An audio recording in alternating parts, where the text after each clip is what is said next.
नमस्ते छात्रों, आप कैसे हैं? क्या हम इस सत्र की शुरुआत एक क्रियाकलाप से करें? इस क्रियाकलाप के लिए हमें 5-5 लोगों के समूह बनाने होंगे। प्रत्येक समूह को कुछ नई फिल्मों के 5 गीत चुनने हैं और उन गीतों की पहली पंक्तियों से एक नया गीत बनाना है। आपको गीत इस आधार पर चुनने हैं। समूह 1 किसी एक हीरो या हीरोइन के गीत चुनेगा। समूह 2 किसी एक गायक या गायिका के गीत चुनेगा। समूह 3 किसी एक संगीत निर्देशक के गीत चुनेगा।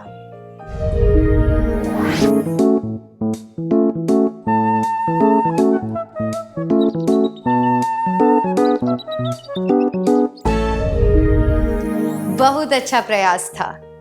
जिस तरह आपने 5 गीतों को मिलाकर एक गीत बनाया, उसी तरह क्या हम एक वीडियो देखें जिसमें भारत के विभिन्न क्षेत्र दिखाए गए हैं?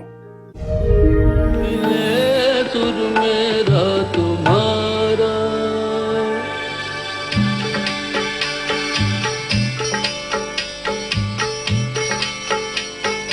चैन तरज तई म्यान तरज इकवट बनिए सान तरज।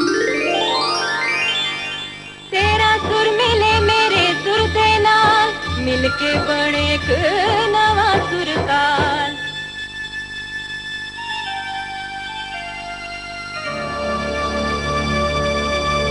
मिले सुर मेरा तुम्हारा, तो सुर बने हमारा। हमने इससे क्या सीखा? हमने देखा कि समान कड़ी के द्वारा किस तरह भिन्न संस्कृतियां एक साथ जुड़ गईं। पहले उदाहरण में हमने गीतों के आधार पर कुछ चीजों को जोड़ा और दूसरे उदाहरण में भारत की विभिन्न संस्कृतियों को जुड़ते हुए देखा। दूसरे शब्दों में कहें तो संश्लेषण का अर्थ है अलग अलग तत्वों को मिलाकर एक नई चीज बनाना। मैं दोहराती हूं, संश्लेषण का अर्थ है अलग अलग तत्वों को मिलाकर एक नई चीज बनाना।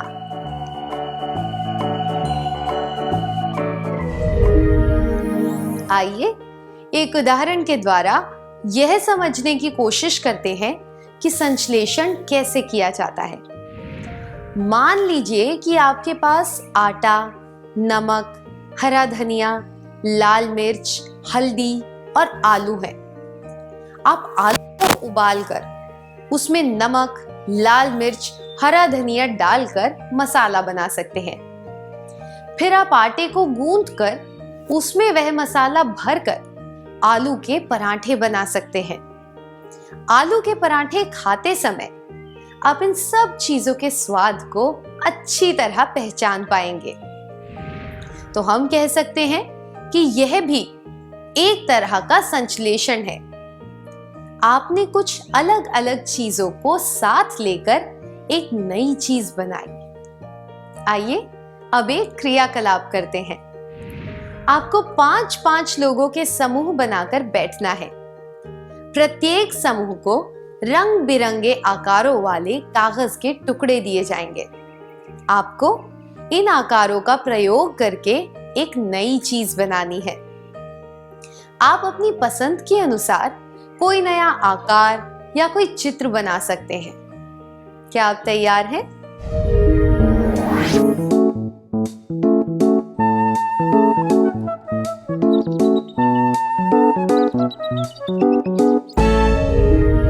हमने देखा कि हम किस तरह अलग अलग आकारों को मिलाकर कुछ नए चित्र बना सकते हैं। अपने रोजमर्रा के जीवन में भी हम इस तरीके को काम में ले सकते हैं। क्या हम इसके बारे में और जानें? मालिनी एक लेखिका है। एक पत्रकार उसका इंटरव्यू लेने आया। वह उसकी सफलता का राज जानना चाहता था। मालिनी ने जवाब दिया, मेरे एक शिक्षक थे जो सारी आलोचनाओं को बहुत धैर्य से सुनते थे। जो आलोचना उन्हें उचित लगती थी वे उसे अपनाकर खुद को सुधारते थे। मैं तो केवल उनकी तरह अपनी गलतियों से सीखने की कोशिश करती हूँ और उन गलतियों को दोहराती नहीं हूँ। यही मेरी सफलता का राज है। हमने मालिनी से क्या सीखा? जीवन में हम जितने भी लोगों से मिलते हैं, उन सब में कोई ना कोई विशेषता होती है। हम उनसे कुछ सीख सकते हैं। उन विशेष गुणों के लिए हम उन्हें अपना आदर्श मान सकते हैं। जब हम उनकी तरह उन विशेष गुणों को अपनी ताकत बना लेंगे, तो हम भी उनकी तरह दूसरों के लिए आदर्श बन सकते हैं। इसलिए संश्लेषण से हमें आदर्श और अनुकरणीय व्यक्ति बनने में मदद मिलती है।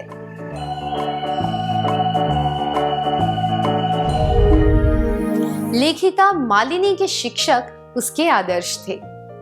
उसने उनसे सीखा कि आलोचना का सामना करके खुद में सुधार कैसे लाया जा सकता है। क्या आप बता सकते हैं आप किसे अपना आदर्श मानते हैं और उनके कौन से सकारात्मक गुण आपको पसंद है?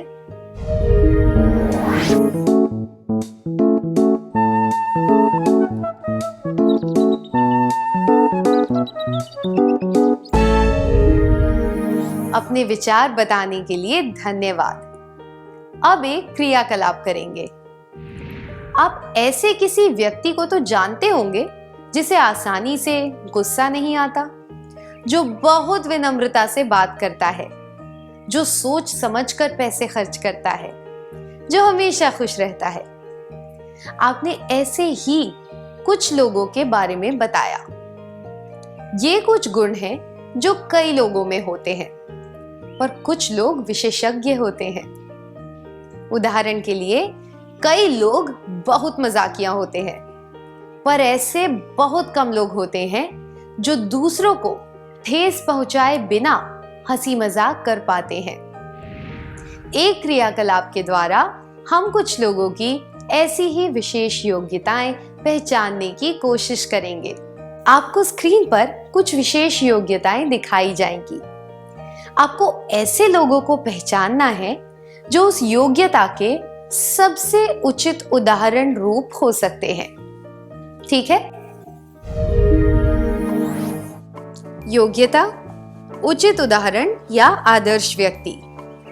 कठिन परिश्रम, दृढ़ता, अच्छी तरह समय का सदुपयोग करना, रिश्तों का आदर करना, सोच समझकर पैसे खर्च करना, अच्छी आदतें होना, अच्छे शौक होना।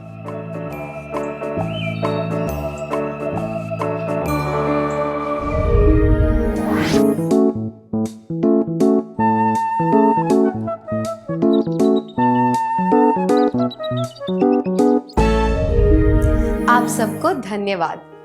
मुझे आशा है कि आप अपने आदर्श व्यक्ति को ध्यान में रखते हुए उनके जैसे सकारात्मक गुण खुद में लाने का प्रयास करेंगे और खुद भी एक आदर्श व्यक्ति बनने की कोशिश करेंगे।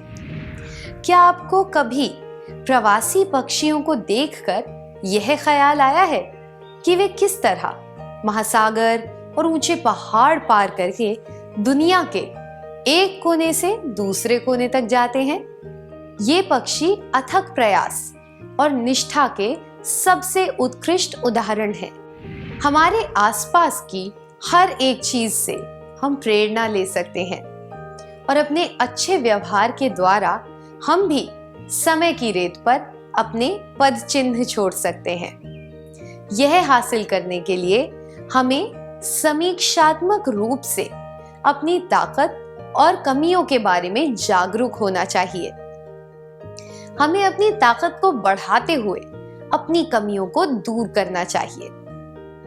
क्या अब हम सत्र का सार संक्षेप कर लें?